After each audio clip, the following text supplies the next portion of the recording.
confidence alone won't win fights. And comparing yourself to legends when you haven't earned a single victory, that's not confidence. That's arrogance. And arrogance gets you knocked out in 19 seconds. 19 seconds. That's all it took for India's MMA dream to shatter on the biggest stage in the world. But this isn't just a story about a brutal knockout.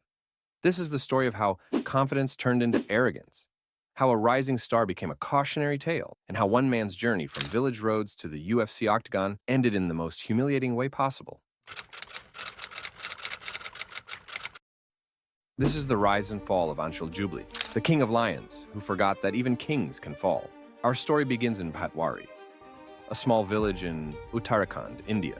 Born on January 13, 1995, Anshul Jubli wasn't born into privilege. His father worked in the border security force, which meant constant transfers.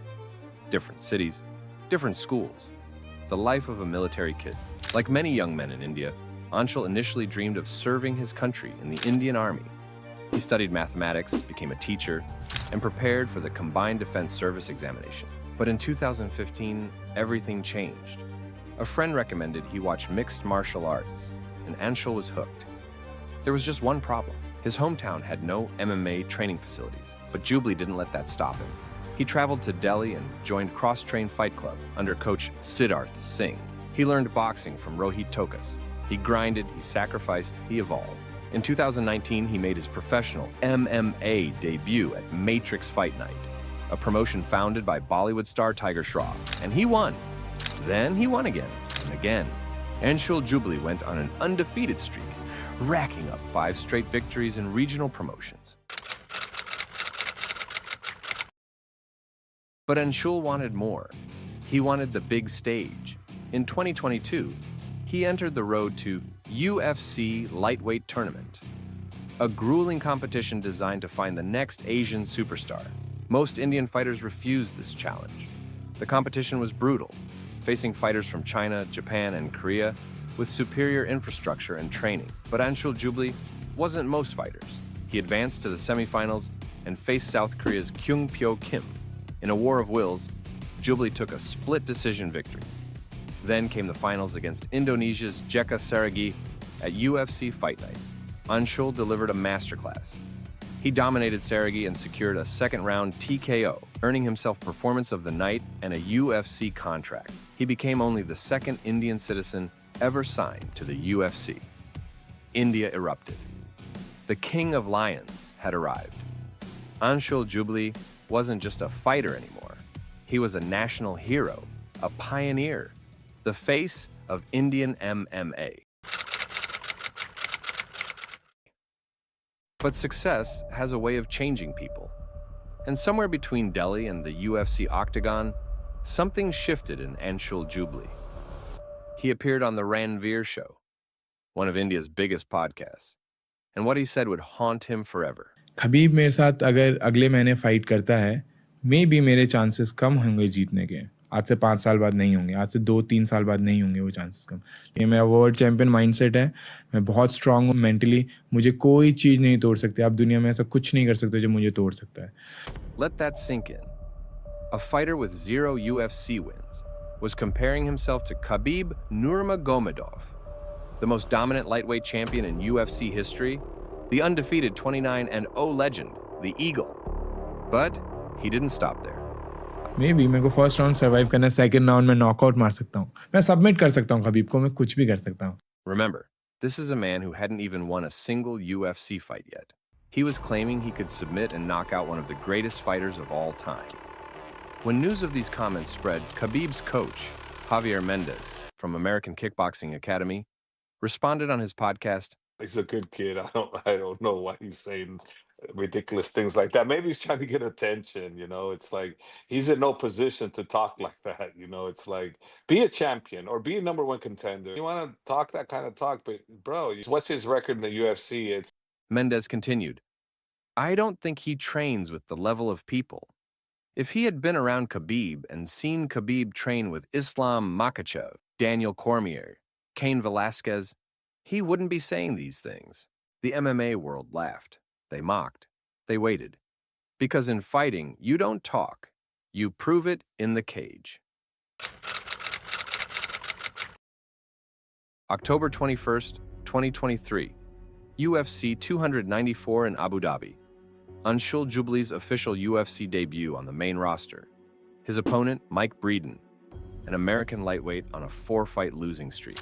On paper, this was Jubli's fight to win. Breeden had missed weight by 3.5 pounds and had to forfeit 30% of his purse. The odds were in Anshul's favor. Round 1. Jubli dominated with crisp striking. 29 significant strikes to Breeden's 18. The King of Lions was in control. Round 2. Anshul continued his dominance. He opened a cut above Breeden's eye with a precise strike. The hometown crowd was silent. This was India's moment. Then came round 3. Mike Breeden walked out like a man possessed. He started barking, literally barking like a dog at Jubli, in the middle of the octagon. He was trash-talking, screaming USA, trying to get into Anshul's head. And it worked. The psychological warfare broke through Jubli's confidence. You could see it in his eyes. The pressure of being India's representative, the weight of expectations, the reality that this wasn't a regional fight anymore. Breeden unleashed a barrage of strikes. A right hook connected. Anshul Jubli, the undefeated prospect, the King of Lions, who said he could submit Khabib, crashed to the canvas. TKO, third round. 3 o'clock mark. His first professional loss in his UFC debut after dominating 2 rounds. Anshul later admitted, "I didn't even know he was barking at me because I got hit. I was rocked. I was seeing 3 fighters."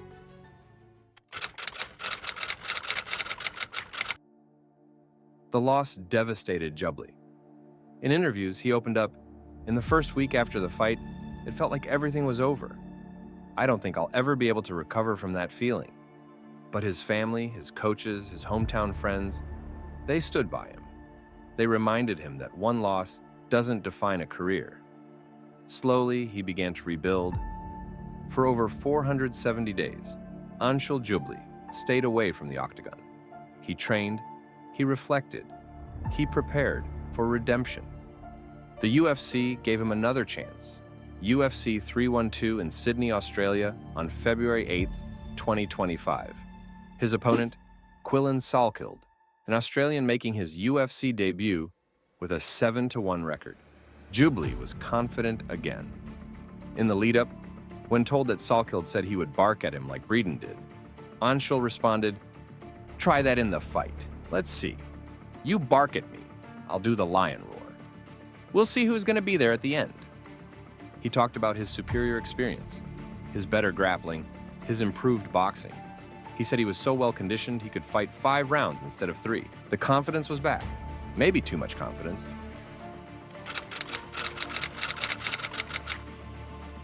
February 8th, 2025. Kudos Bank Arena, Sydney, the early prelims. Anshul Jubli versus Quillan Salkild. The bell rang. 19 seconds later, it was over. Salkild charged forward. He feinted with a jab, then unleashed a devastating overhand right that caught Jubli flush on the temple. Anshul Jubli, the man who said he could submit Khabib, the King of Lions, India's MMA hope, crumpled to the canvas like a ragdoll. The referee immediately waved it off. 19 seconds, the second fastest knockout in UFC lightweight debut history. Jubli protested, claiming he was intelligently defending himself, trying to grab Salkild's leg for a takedown. But the damage was done. The Australian crowd erupted. Salkild celebrated, asking for a $50,000 bonus for the one-punch knockout. And then the internet exploded. That old clip of Anshul saying he could submit Khabib went viral again. Millions of views.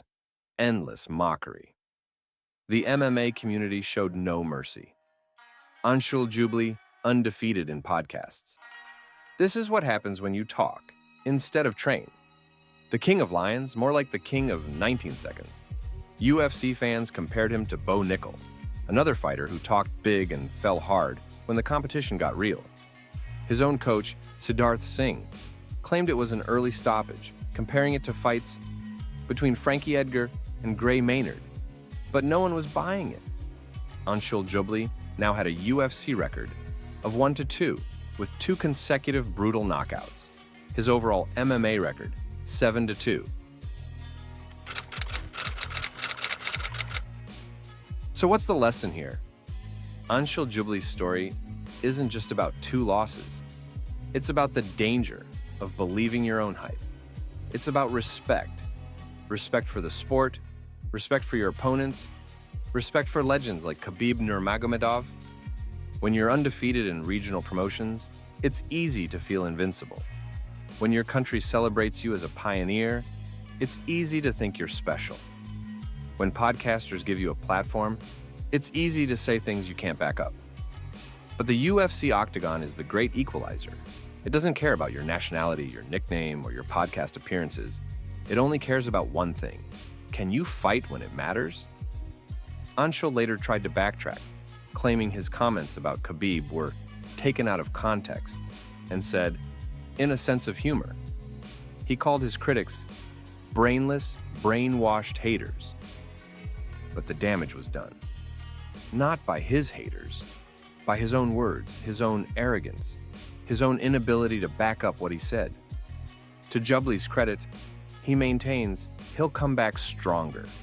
His coach promises he'll be better than ever. And maybe he will be. Maybe this is the wake-up call he needed. But here's the harsh truth. In the UFC, you get 2, maybe 3 chances to prove yourself. Anshul Jubli has already used 2 of those chances and come up short in devastating fashion. The King of Lions has fallen. Whether he can rise again remains to be seen. Because in the end, the octagon doesn't lie. Podcasts can't save you. Confidence alone won't win fights. And comparing yourself to legends when you haven't earned a single victory, that's not confidence. That's arrogance. And arrogance gets you knocked out in 19 seconds. If you enjoyed this video, hit that subscribe button and let me know in the comments. Was Anshul Jubli's trash talk justified confidence or pure arrogance? And can he ever recover from this fall? Thanks for watching, and I'll see you in the next one.